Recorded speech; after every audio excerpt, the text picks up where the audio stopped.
Bonjour, je suis Nathalie. Aujourd'hui, je vais vous montrer comment injecter le stylo dans le mail. On va commencer par préparer l'espace de travail, enfin l'injection. On commence par sortir le stylo du frigo. Voilà. On vérifie toujours la date de péremption qui est sur le stylo, histoire d'être sûr qu'il est à la bonne date. Ensuite, on regarde dans la fenêtre d'injection si le liquide est bon. Donc il peut être légèrement jaune, mais il doit être assez translucide. Il peut y avoir quelques particules, il ne faut pas s'inquiéter. Cependant, si vous avez un doute sur l'anomalie de la solution, n'hésitez pas à contacter votre médecin ou pharmacien tout de suite. Voilà. Donc on va le laisser 15 à 30 minutes en fait à température ambiante, c'est pour éviter des douleurs inutiles. Ensuite, donc on va préparer donc la boîte de plâtrerie pour le jeter par la suite après l'injection, une petite compresse alcoolisée et une petite boule de coton. Alors maintenant, il faut choisir l'endroit d'injection. Donc de préférence, il est recommandé d'utiliser l'avant de la cuisse. On peut ici utiliser la zone du ventre. Celle-ci doit toujours être espacée de 5 cm du nombril. Et si quelqu'un vous fait l'injection, on peut utiliser l'arrière du bras. Ce qui est important à noter, c'est qu'à chaque injection, il faut remonter de 3 cm au-dessus de la précédente. Jamais injecter au même endroit. Et puis faire attention à ce que la peau soit propre, saine et sans vergeture à l'endroit d'injection.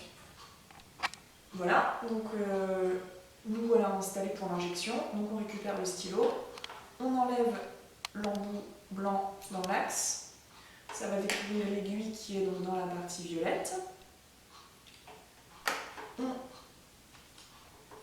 On va désinfecter avec la compresse alcoolisée la zone d'injection en effectuant des mouvements circulaires. Surtout, on ne touche plus à cette zone. On récupère le stylo. On pince fermement entre deux doigts la peau. On enfonce le stylo avec un angle de 90 degrés fermement.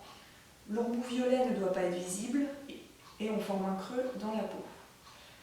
Avant d'appuyer, donc avec le pouce, on va entendre un premier clic. Donc après ce premier clic, on enlève le pouce, mais surtout on n'enlève pas l'injection sans avoir entendu le deuxième clic.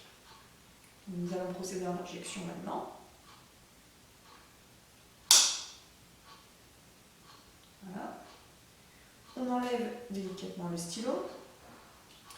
Donc là, on peut constater que l'aiguille est recouverte de l'embout violet.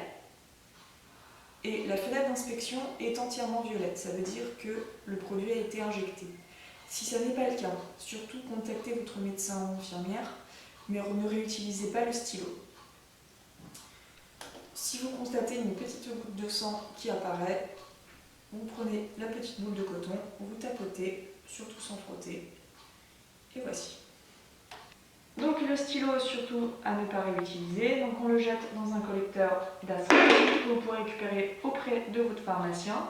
Une fois que le collecteur est plein, vous pensez à bien le fermer et ensuite vous pouvez l'amener dans un lieu de collecte. Ça peut être votre pharmacien, ça peut être ailleurs. Vous pouvez trouver tous les collecteurs, les sites de collecte sur le site www.dasri.fr.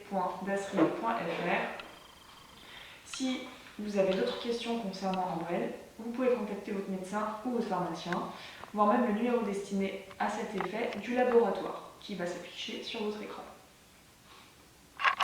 Donc voilà, j'espère avoir été bien claire. Je vous remercie beaucoup de votre attention et puis à bientôt.